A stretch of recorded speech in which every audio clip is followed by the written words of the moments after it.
بسم اللہ الرحمن الرحیم نحمد و نصلی علی رسول الکریم اما بعد۔ آج الحمدللہ خانقاہ مالکیہ نقشبندیہ رشید آباد بلدیہ ٹاؤن میں یہاں پر روزانہ کی بنیاد پر درس قرآن کا ایک سلسلہ انشاءاللہ شروع کیا جا رہا ہے، اور یہ میں آپ حضرات سے مخاطب ہوں اس وقت جو آن لائن ہمیں جو لوگ دیکھ رہے ہیں پوری دنیا سے۔ مولانا خورشید احمد نقشبندی صاحب دامت برکاتہم کے آفیشیل فیس بک پیج کے ذریعے آپ سب حضرات کی خدمت میں یہ گزارش ہے، مختصر تمہیدی بات ہوگی، اس کے بعد انشاءاللہ درس کا باقاعدہ آغاز ہوگا، افتتاحی درس کا۔ اس سے قبل درس قرآن کا سلسلہ 2-3 بار چلا ہے یہاں پر، اور خانے وال میں جو خانقاہ مالکیہ نقشبندیہ خانے وال ہے وہاں پر بھی درس قرآن کا ایک سلسلہ تقریباً 1.5 سال تک جاری رہا، لیکن اب سے الحمدللہ یہ یہاں ایک نئے سلسلے کا آغاز ہو رہا ہے درس قرآن کا، جس کو قسط وار یا کلاسز کے حساب سے ڈیوائیڈ کیا گیا ہے۔ روزانہ کی کلاس انشاءاللہ پورا ہفتہ ہوا کرے گی سوائے جمعرات اور جمعے کے دن کے، چونکہ جمعرات کے دن خانقاہ مالکیہ نقشبندیہ میں ہفتہ وار اصلاحی مجلس ذکر ہوتی ہے، تو اس وجہ سے درس قرآن کا سلسلہ اس دن موقوف ہوگا، لیکن خانقاہ کی جو ہفتہ وار مجلس ذکر ہے وہ بدستور جاری رہے گی۔ اس کے علاوہ پورا ہفتہ یہ سلسلہ جاری رہے گا انشاءاللہ، اور اس میں کلاس کی ترتیب یوں ہوگی کہ بعد نماز عشاء متصل، چونکہ اس وقت یہاں کراچی میں ہمارے ہاں تقریباً کوئی پونے 8 بجے عشاء کی نماز ہو رہی ہے، تو پونے 8 بجے نماز ہوگی، اور اس کے بعد مختصراً 5-10 منٹ کا جو سنتوں کا وقفہ ہے وہ پورا کرنے کے فوراً بعد انشاءاللہ بغیر کسی تاخیر کے درس قرآن کا آغاز ہو جایا کرے گا انشاءاللہ۔ اور یہ سلسلہ کلاس نمبر 1، 2، 3، 4 اسی طرح جس طرح یہاں جاری رہے گا، بالکل اسی طرح آن لائن بھی یہ سلسلہ آپ تک پہنچتا رہے گا، اور اس کی ہماری کوشش ہوگی کہ ساری کلاسز محفوظ کی جائیں۔ اس میں ایک اہم بات جو میں آپ حضرات سے شیئر کرنا چاہتا ہوں وہ یہ کہ آپ حضرات کے ذہن میں ظاہر ہے درس قرآن سنتے ہوئے مختلف سوالات بھی آ سکتے ہیں، تو ان سوالات کو دیکھنے کے لیے یہ ایک آئیڈیا یا یہ خیال میرے ذہن میں آیا ہے۔ میں نے آپ دیکھ رہے ہوں کہ ڈسکرپشن میں بھی یہ چیز مینشن کی ہے اوپر، کہ جن حضرات کے سوالات ہوں روزانہ کے حوالے سے وہ اپنے سوالات اسی لائیو سیشن کے کمنٹ باکس میں پن کر دیں، یعنی وہاں پر وہ اپنا سوال ڈال دیں۔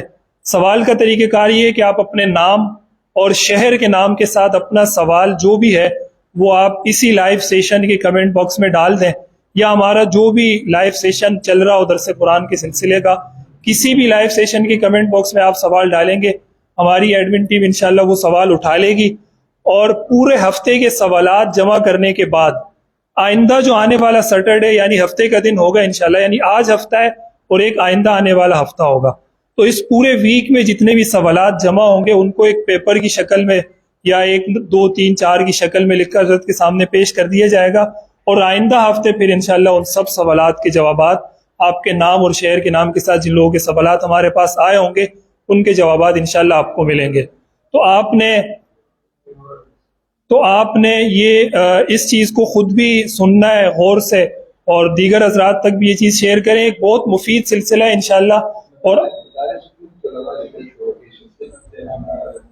مختلف مدارس کے طلباء کے بھی پیغامات آئے ہیں کہ وہ اس لائیو سیشن سے براہ راست مستفید ہوں گے، تو یہ بالخصوص طلباء اور علماء جتنے بھی ہیں ان کے لیے یہ ہے کہ بہت زبردست ایک نادر موقع ہے کہ وہ تفسیری نکات جو عموماً شاید ہمیں کتابوں میں نہیں مل پاتے، یا بہت زیادہ آج کل مطالعے کا بھی ذوق نہیں رہا، تو اس لیے بہت کم وقت میں انشاءاللہ آپ کو یہ اچھی چیزیں میسر آئیں گی۔ آپ حضرات بہت ذوق، سنجیدگی، انہماک، متانت اور وقار کے ساتھ کوشش کریں کہ اس پوری نشریات کا حصہ رہیں۔ زیادہ نہیں ہوگا انشاءاللہ، 25 to 30 منٹس میکس، زیادہ سے زیادہ 25 سے 30 منٹ کا یہ درس قرآن ہوگا، اس سے زیادہ نہیں ہوگا یہ سلسلہ، لیکن انشاءاللہ اس دورانیے میں آپ کو بہت اچھے نکات ملیں گے، اس کو آپ نوٹ بھی کریں اپنے ساتھ، جو لوگ اس کو لکھ سکتے ہیں نکات کو تو بہت اچھا ہے، ان کے پاس پورا ایک پیپر ورک تیار ہو جائے گا اس سلسلے میں۔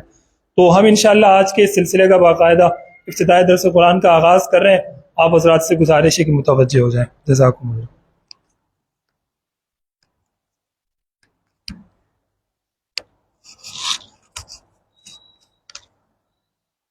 الحمد لله الذي لم يتخذ ولدا ولم يكن له شريك في الملك ولم يكن له ولي من الذل وكبره تكبيرا ونشهد أن سيدنا ونبينا وسندنا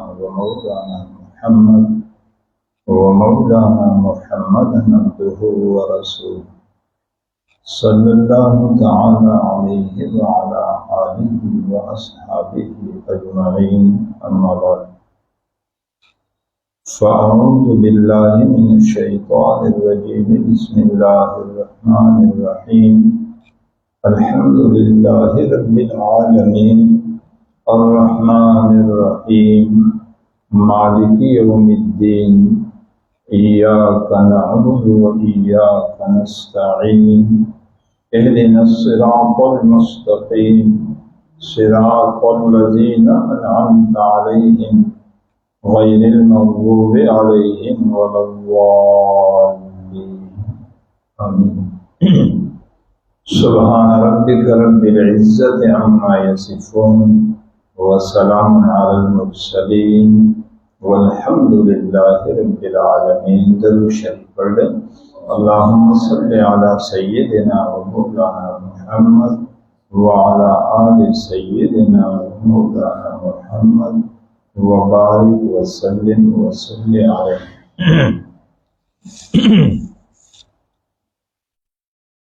ہم اللہ تبارک و تعالی کا اس احسان عظیم پر جتنا بھی شکر ادا کرے کم ہے کہ اللہ تبارک و تعالی نے ان فتنوں کے دور میں ہمیں قرآن کریم کے ساتھ جوڑے رکھا۔ آپ علیہ السلام نے جاتے ہوئے امت کو وصیت میں جو بات فرمائی تو اس میں سے ایک یہ ہے ترکت فیکم امرین، میں تو جا رہا ہوں لیکن دو چیزیں چھوڑ کے جا رہا ہوں، کتاب اللہ و سنت رسول، ایک اللہ کا کلام چھوڑ کے جا رہا ہوں اور ایک اپنی سنت چھوڑ کے جا رہا ہوں۔ آگے فرمایا اگر آپ ان دونوں چیزوں سے جڑے رہے تو ہزار قیامت تو آ سکتی ہے، آپ گمراہ نہیں ہو سکتے، اور اگر آپ ان سے ہٹے یا ان میں سے کسی ایک سے ہٹے تو پھر وہی کہ ہزار قیامت آ سکتے ہیں لیکن آپ کو ہدایت نہیں۔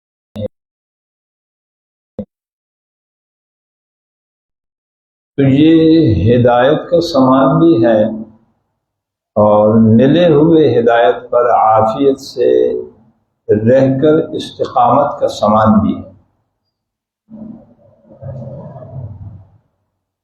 جتنی نعمتوں کا مزید ظہور ہونا ہے، آئی ہوئی نعمتیں وہ بھی اس کا سبب بھی قرآن ہے، اور قیامت تک آنے والی نعمتوں کا سبب بھی قرآن ہے۔ وجود کائنات کی بقا کا سبب بھی قرآن ہے۔ کائنات کب تک باقی رہے گی؟ جب تک قرآن باقی رہے گا، اور یہ ایک ایسی بیش بہا نعمتوں کا خزانہ ہے کہ دین، دنیا، عقبہ، جانی، مالی، روحانی، بدنی، معاشرتی، معاملاتی، اخلاقی، عقائد، اعمال، اصلاح، یعنی جو چیز بھی آپ کی جو بھی ضرورت ہے اللہ تبارک و تعالیٰ نے اس میں بھرے رکھا ہے۔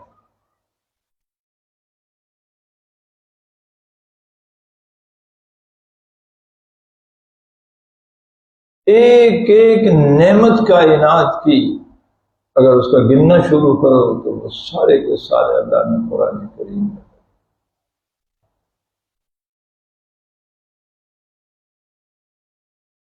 پھر فاتحہ، اس کے بہت سارے نام ہیں لیکن ایک مشہور نام یہ باب القرآن کہلاتا ہے۔ فاتحہ کا اپنا معنی بھی کھولنا ہے، یہ دروازہ ہے۔ جس طرح دروازہ کھلے آدمی کمرے میں داخل ہوتا ہے، فاتحہ جب اپنا دروازہ کھولتا ہے تو بندہ قرآن میں داخل ہوتا ہے۔ اس لیے اس کو فاتحۃ الکتاب کہتے ہیں، یہ مقدمہ ہے سارے پورے قرآن کا۔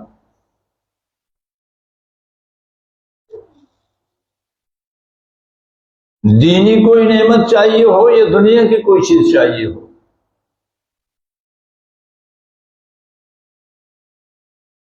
یعنی مثال کے طور پر اگر آدمی کی چاہت ہے کہ مجھے دنیا میں اللہ عزت عطا فرمائے،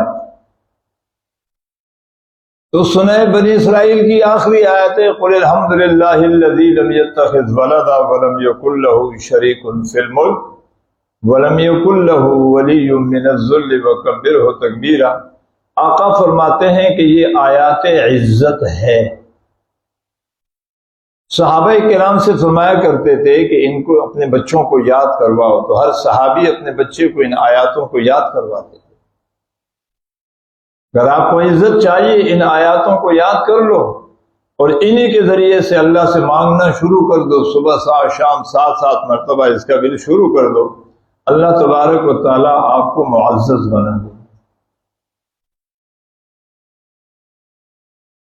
فاتحہ کی تلاوت کثرت سے کرو گے، اللہ تبارک و تعالیٰ جس کام میں تمہاری رکاوٹیں ہیں اس ساری رکاوٹوں کو اللہ دور فرما دیں گے۔ بقرہ کی تلاوت کرو گے، ابی بن کعب رضی اللہ تعالیٰ عنہ فرماتے ہیں اگر بقرہ کی تلاوت کرو گے، سورہ بقرہ کی، تو دنیا آپ پر ایسی برسنی شروع ہو جائے گی جیسے آسمان سے بارش برستی ہے، اور دنیا جہان کو کوئی جادو، کوئی ٹونا، کوئی تعویذ، کوئی جن، کوئی پری، کوئی دنیا کا کوئی بلا آپ کے قریب نہیں آ سکے گا۔ اسی کے بقرہ کے تتمے میں جو آخری 3 آیاتیں ہیں، یہ خصوصی خزانے سے خصوصیت کے ساتھ ایک خصوصی فرشتے کے ذریعے آپ علیہ السلام کو عطا کیا گیا ہے۔ آمن الرسول بما انزل الیہ، اور اس کی ایک عجیب فضیلت یہ بھی ہے، اگر عشاء پڑھنے کے بعد آدمی لیٹتے ہوئے ان 3 آیاتوں کو پڑھ لے اور رات کو نہ اٹھ سکے تو اللہ اس کا نام تہجد گزاروں میں شمار کر دیتے۔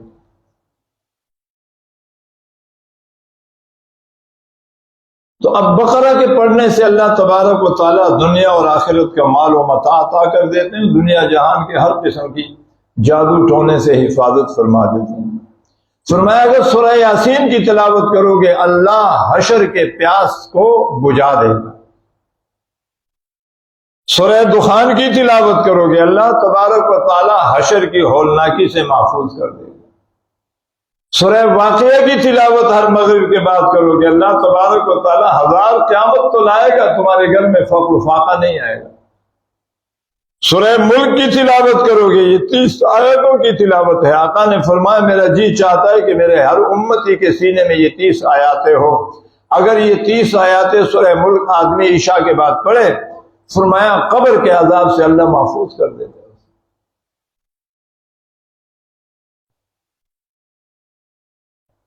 اگر سورہ قل یا ایھا الکافرون کی تلاوت آدمی مستقل بنیاد پہ 3 مرتبہ صبح 3 مرتبہ شام پہ کرے، تو فرمایا یہ جتنا بھی فاسق فاجر ہوگا اس کی موت کلمے پر آئے گی۔ سورہ اخلاص کی اگر آدمی تلاوت کرے کم از کم درجے میں 3 مرتبہ صبح 3 مرتبہ شام، فرمایا یہ اللہ کے محبوب بندوں میں شمار ہو جاتا ہے۔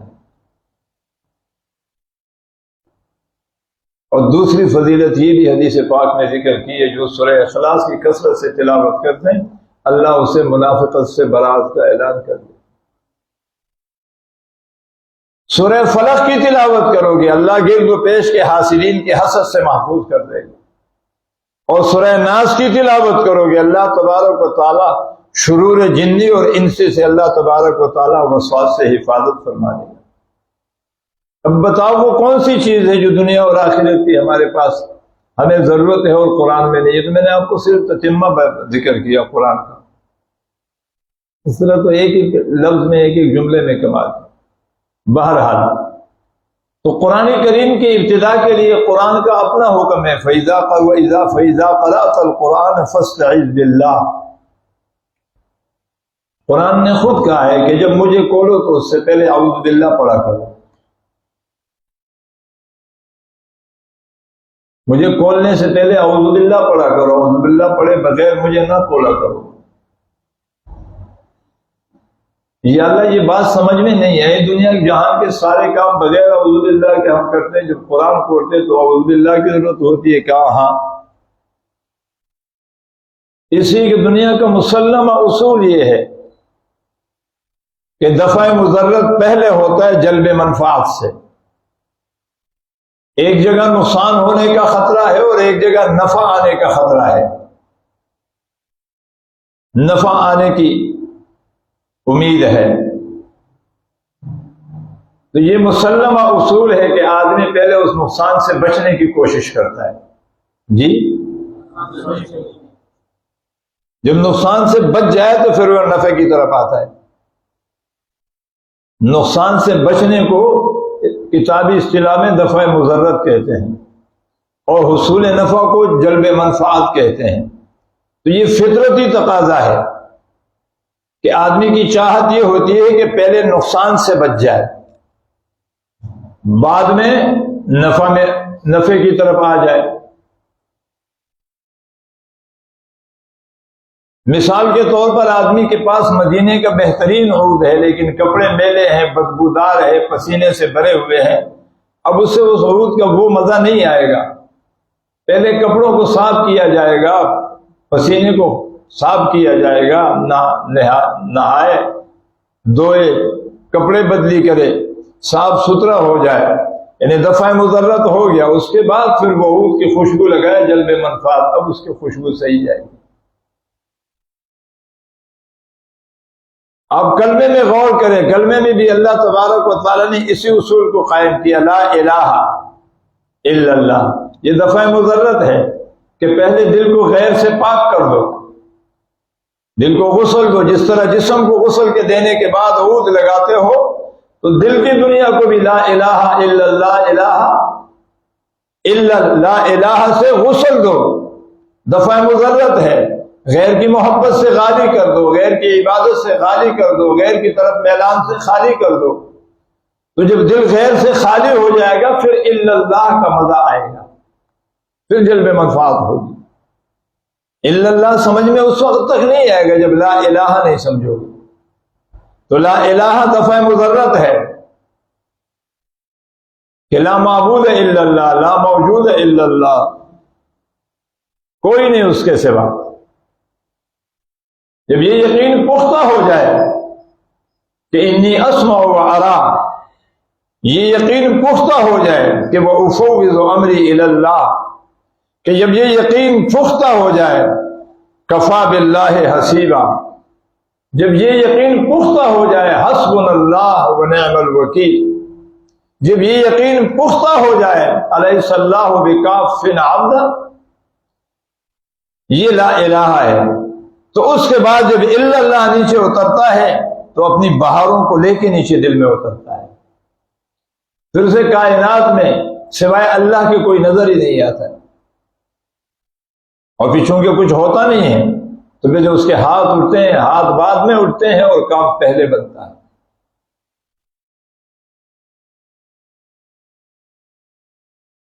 محدث کبیر، محدث اعظم، شارح مشکات مولانا علی قاری رحمہ اللہ نے یہاں بڑا ایک عجیب جملہ لکھا ہے۔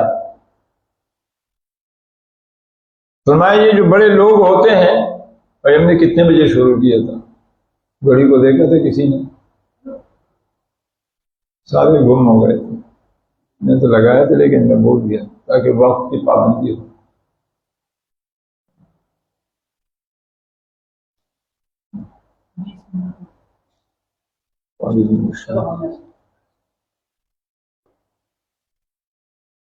تو مولانا علی قاری رحمہ اللہ نے لکھا ہے کہ جس طرح دنیا میں بڑے لوگ ہوتے ہیں،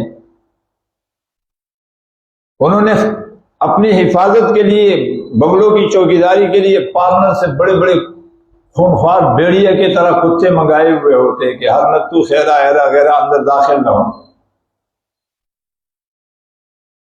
تو جب کوئی آدمی اس کے دروازے کے قریب آتا ہے تو وہ بیڑیا نما کتا بھونکنا شروع کر دیتا ہے۔ تو اگر وہ آدمی خود اس کتے سے لڑنا شروع کر دے تو وہ ہار جائے گا۔ تو اس کا طریقہ یہ ہے کہ بجائے کتے سے لڑنے کے کتے کے مالک کو آواز دے کہ یار میں آنا چاہ رہا ہوں، اپنے کتے کو ذرا سنبھالو۔ تو اس کے اپنے کوڈ ورڈ ہوتے ہیں، وہ اپنے کوڈ ورڈ جب کتے کو استعمال کر دیتا ہے تو کتا دم ہلاتا ہوا واپس مالک کی طرف چلا جاتا ہے۔ تو فرمایا اللہ تو سب سے بڑے ہیں، تو اللہ کا در بھی سب سے بڑا ہے، اور اللہ بھی اپنے در میں ہر ایرا غیرہ نتو خیرہ کو داخل ہونے نہیں دیتا۔ بڑی سنیک چیکنگ ہوتی ہے، یہ اس در میں داخل ہونے کے قابل ہے بھی کہ نہیں۔ اس لیے لا الہ کی تلوار سے سب کچھ کاٹ پیٹ در میں داخل ہوگا۔ تو اللہ نے در سے دھتکارے ہوئے اس کتے کو، جس کو ابلیس کہتے ہیں، اپنے در کے باہر بٹھایا ہوا ہے۔ بٹھایا اس لیے ہے کہ ہر غیرہ نتو خیرہ اندر داخل نہ ہو۔ یہاں بڑے حالات سے گزرنا ہوتا ہے، دنیا کی کسی بڑے سے ملنے کے لیے بھی بہت قربانیاں دینی پڑتی ہے، جو کائنات کا سب سے بڑا ہے اس کے در پہ پہنچنے کے لیے بھی بڑی قربانیاں ہوتی ہیں۔ جب ان قربانیوں سے گزر جائے، در کے قریب ہو جائے، تو وہاں یہ کتا بیٹھا ہوا ہوتا ہے، اور یہ اللہ نے بٹھایا ہوا ہے در کے باہر۔ تو شارح مشکات ملا علی قاری رحمہ اللہ یہاں لکھتے ہیں کہ الشیطان مشبہ بالکلب الوقف علی الباب، شیطان ایک خونخوار کتے کی طرح دربار الہی کے دروازے پر بیٹھا ہوا ہے، ہر آنے والے کو بھونکتا ہے، یعنی جو سجدے کی طرف بڑھتا ہے وسوسہ ڈالتا ہے، جو دعا کے لیے ہاتھ اٹھاتا ہے وسوسہ ڈالتا ہے، جو ذکر کے لیے بیٹھتا ہے وسوسہ ڈالتا ہے، جو درس قرآن میں بیٹھتا ہے وسوسہ ڈالتا ہے، جو رات کو تہجد کے لیے اٹھتا ہے وسوسہ ڈالتا ہے۔ اور سب سے بڑے وسوسے جب جیب کی طرف ہاتھ بڑھتا ہے پھر تو وسوسوں کا ایک انبار ڈالتا ہے کہ کیا کرتے ہو، کل تمہارے کام آ جائے گا۔ یہاں اتنے وسوسے ڈالتے ہیں کہ الحفیظ والامان، وسوسے ڈالتے ہیں، اس کا بھونکنا وسوسہ ہے۔ جب بھی کوئی بندہ اللہ کی طرف بڑھتا ہے تو یہ وسوسہ ڈالتا ہے۔ تو اللہ تبارک و تعالیٰ نے فرمایا کہ جب تم بحر عمیق کی طرف بڑھنا چاہتے ہو، اس بے پایا اور بے کنارہ سمندر میں غوطہ لگانا چاہتے ہو، جس کو قرآن کہتے ہیں، تم قرآن کا دروازہ کھول کے قرآن میں غواصی کرنا چاہتے ہو، یہ تو میرے قرب کا سب سے اعلیٰ ذریعہ ہے، اس لیے کہ یہ میرے ذات سے نکلا ہوا میرا کلام ہے، صفت ازلی ہے میرا، جو میرے ذات سے نکلا ہوا ہے۔ تو جب تو اس کے قریب آتا ہے تو یہ وسوسوں کی شکل میں بھونکنا شروع کر دیتا ہے۔ تو میرے بندو، جس طرح وہ دنیا والا وہ کتے سے لڑنے کے بجائے مالک کو کہتا ہے کہ اپنے کتے کو سنبھال لو، تم بھی میرے اس خونخوار کتے سے لڑو نہیں، یہ اس قابل نہیں کہ اس سے منہ لگایا جائے، یہ بے التفات ہے، یہ اس قابل نہیں کہ اس کے ساتھ بات چیت کی جائے، بجائے اس کے تم اس کے مالک اس کی طرف متوجہ ہو جاؤ۔ ربا میں کہوں گا جی کہہ دیا کرو اعوذ باللہ، میں کتے کو دفع کر دیا کرو۔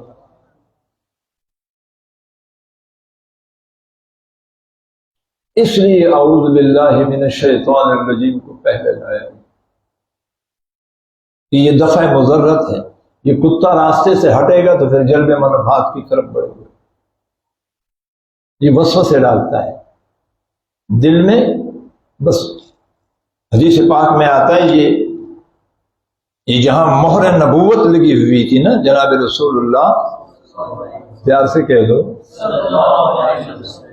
بس بالکل وہیں بیٹھتا ہے اور وہیں سے آقا فرماتے ہیں دل کی طرف اپنی چونچ کو، یہ مچھر کی چونچ کی طرح بالکل بڑھایا ہوا ہوتا ہے۔ جو جب دل ذاکر ہوتا ہے تو اس کی خوشبو سے یہ پیچھے ہٹا ہوا ہوتا ہے. ایک لمحے کے لیے دل غافل ہوا، یہ وسوسہ ڈالتا ہے. اور جب یہ وسوسہ ڈال دیتا ہے تو پھر پروفیسر کے پاس پروسیس کے لیے چیز آ جاتی ہے. پروفیسر کا معنی سمجھتے ہو؟ چلو آج یہ جملہ بھی سمجھ. پروفیسر کہتے ہیں چیز کی پروسیس کرنا. یہاں سے ایک بات آ گئی نا، اب اس کے لیے وہ تانے بانے بنانا شروع کر دے گا اور جال بننا شروع. تو یوں کریں گے تو اس کو یوں کریں گے تو اس کو یوں. یہ پروسیس کرتا ہے کسی بھی کام کو پروسیس کرنے کے لیے، اس لیے اس کو ہیڈ کہتے ہیں. پروفیسر بھی اپنے ادارے کا ہیڈ ہوتا ہے.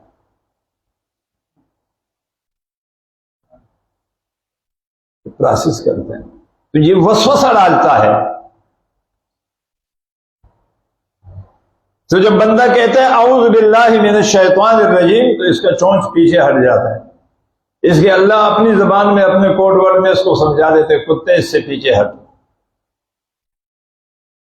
یہ میرا بندہ ہے. ان عبادی لیس لک علیہم سلطان، یہ میرا بندہ ہے، یہ مجھ سے مدد مانگتا ہے، یہ مجھے پکارتا ہے، یہ میرے در پہ آنا چاہتا ہے، یہ بڑے حالات سے گزر کے آیا ہے، اس پر تیرا بس نہیں چلے گا. تو پھر اللہ تبارک و تعالیٰ اسے پیچھے ہٹا دیتے ہیں. اس لیے فرمایا فَإِذَا قَرَأْتَ الْقُرْآنَ فَاسْتَعِذْ بِاللَّهِ، جب بھی قرآن کھولو تو اعوذ باللہ پڑھ لیا کرو تاکہ یہ شیطان ابلیس تمہیں وسوسہ نہ ڈالے. انشاءاللہ اس پر باقی گفتگو کل ہوگی. وآخر دعوانا ان الحمد للہ رب العالمین. اللہم صلی علی سیدنا و مولانا محمد وعلی آل سیدنا و مولانا محمد وبارک وسلم وسلم علیہ. رب اغفر وارحم وانت خیر الراحمین. اللہ اس درس قرآن کو قبولیت عامہ اور مقبولیت تامہ عطا فرما. اس درس قرآن کو ہم سب کے لیے اپنے اپنے محبوب علیہ السلام کی محبت کے اضافے کا سبب و ذریعہ بنا. ہم سب کو اس پر عمل کرنے کی توفیق نصیب فرما، عام تام کرنے کی توفیق نصیب فرما، والہانہ محبت نصیب فرما. قرآن کا یہ تعلق اللہ جنت تک نسلوں میں باقی فرما، اور یہاں سے لے کے اللہ حشر کے میدان تک اس قرآن کو ہمارے لیے شفاعت کرنے والا بنا. اسے ہمارے لیے حضر جہان بنا، اسے ہمارے لیے دلوں کا نور بنا. اللہ ہمارے گفتار کا حصہ بنا، ہماری آنکھوں کی بینائی بنا. اللہ قرآن کو ہمارے کانوں کی سنوائی بنا. اللہ ہماری زبان کی گواہی بنا. اللہ ہمارا چلنا قرآن والا بنا دے، اٹھنا بیٹھنا بولنا سونا جاگنا معاشرت معاملات لین دین قرآن والا بنا دے. اللہ قرآن ہمارا کر دے، ہمیں قرآن والا کر دے. وصلی اللہ تعالی علی خیر خلقہ محمد وآلہ وسلم.